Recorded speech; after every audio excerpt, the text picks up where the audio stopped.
Hello everyone, how's everything going? This is Andrea Haas. We're getting close to Christmas. Honestly, it's like my favorite holiday of the year. Really excited. But anyways, be welcome one more time to another of my videos. So basically, on today's video, I'm gonna talk about something that happened in Mexico mainly, where is what happened and we celebrated a few days ago, and it's the Virgin Guadalupe's Day. Basically, it's like a really old tradition that it has to do, yes, a little bit with the Catholic religion, but nowadays it has like a mystery behind, because they've done like scientific doing research about it, about the picture of Virgin Guadalupe, which is situated in Tepeyac Mountain, where we know it now, Basilica de Guadalupe. So keep it tuned and let's get this started. So the story begins 10 years after the conquest of Mexico City, well, Tenochtitlan back then, and we know now as Mexico City, by the Spanish people. So by then they already established the Catholic tradition or knowledge into the indigenous people. So the main character of the story, it's called Juan Diego, which Juan Diego was a Mexican indigenous that was chosen by the Virgin to take a message to the bishop. So the story, it happened in December 9 of 1531, and Juan Diego was walking on his way to Tlatelolco, which right now it's a neighborhood in Mexico City. So he was walking on his way and he had to cross the Tepeyac Mountain. So when he was walking there, he heard a lady calling him, but she was calling him in a Nahuatl dialect, which is the dialect that the people back then used to speak before they were forced to learn Spanish.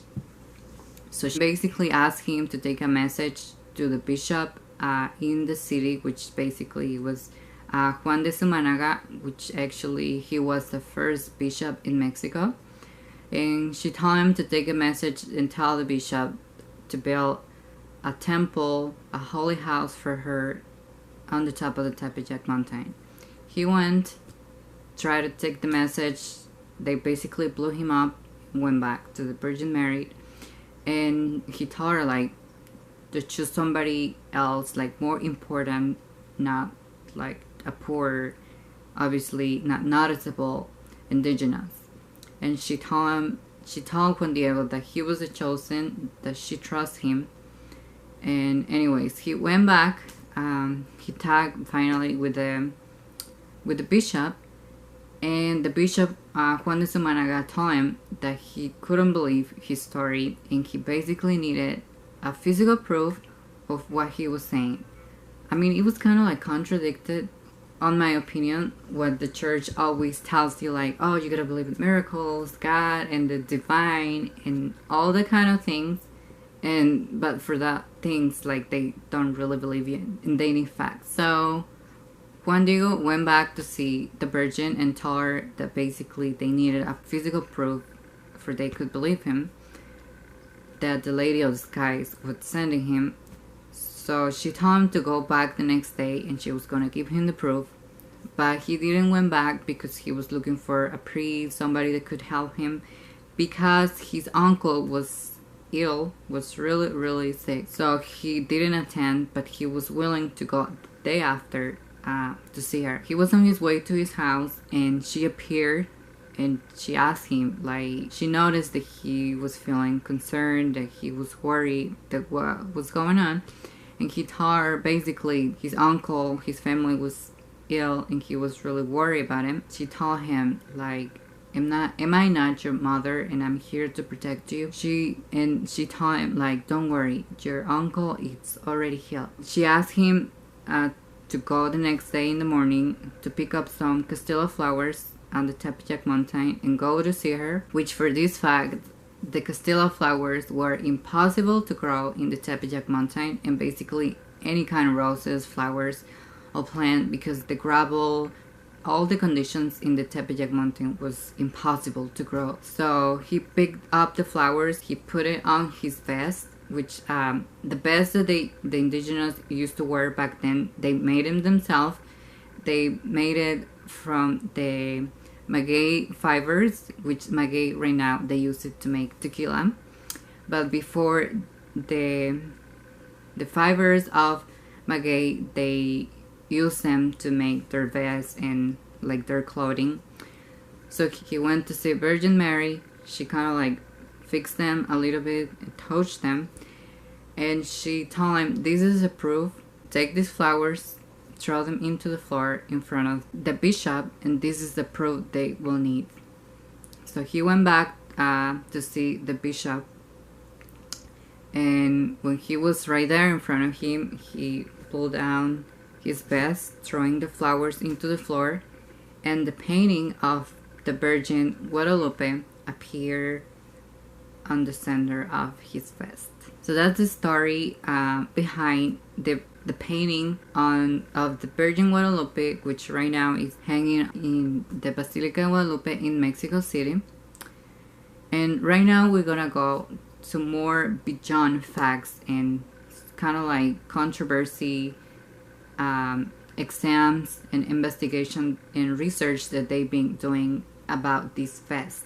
So a few years after the appearance of the Virgin Guadalupe, there is a writing that they found called Nikan Mupova, which right now it's in New York City. But they're telling you the story, that the story really happened by fact, and actually the characters, Juan Diego and everyone, are real.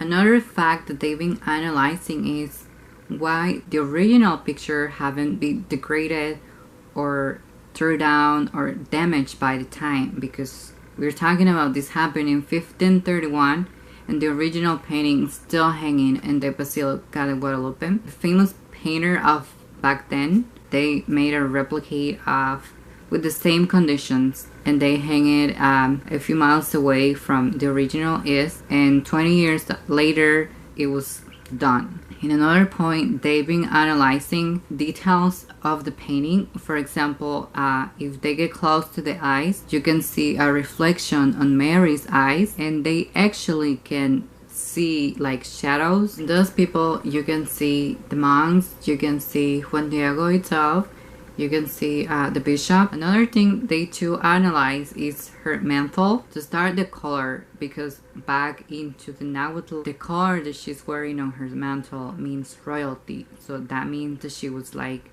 a goddess. She had like some stars, and the stars actually are properly positioned on the stars position on the December 12th of 1531 when this happened. And they actually been saying that she has like something tied, bell or a scent on her waist, so that actually signifies that she is pregnant. So in that picture, the Virgin is actually expecting, or she's pregnant with baby Jesus. Another things that I can tell you about, it went through a terrorist attack a few years ago. Everything was damaged, a crucifix next to her, like many other things inside, and the painting was intact. Nothing happened to it. So there is a lot of mystery, controversy behind this painting. So actually, I'm gonna leave you guys on the description the link where I got this information.